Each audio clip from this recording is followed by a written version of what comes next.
Credo sia stato un passaggio importante, abbiamo fatto il percorso solido con le audizioni e c'è stata chiaramente anche una grande discussione e approfondimento in fase di esame in commissione.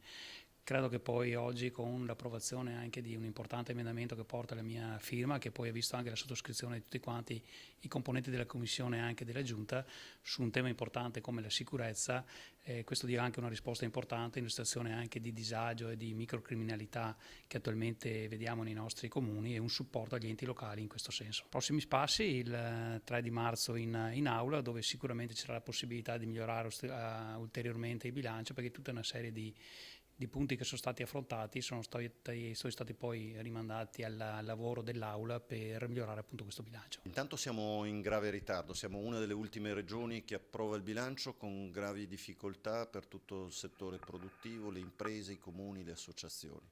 Quindi siamo sempre ultimi come regione. In secondo luogo, un bilancio che non dà risposte alle domande fondamentali, in particolar modo quella sul lavoro. Positivo il fatto che siano stati approvati un emendamento per più risorse nella sicurezza, avevamo sollevato noi questo problema ed è dimostrato che la maggioranza ha dovuto votare un emendamento correttivo sulle risorse per la sicurezza. Positivo anche l'approvazione di un emendamento per i disabili sensoriali. Negativo, molto negativo, il fatto che non siano state messe le risorse per aiutare i centri antiviolenza. Il tema della violenza alle donne è uno dei temi centrali, purtroppo non c'è stata risposta positiva. Saranno molte altre le battaglie che porteremo in aula, dal trasporto pubblico locale ai temi del lavoro.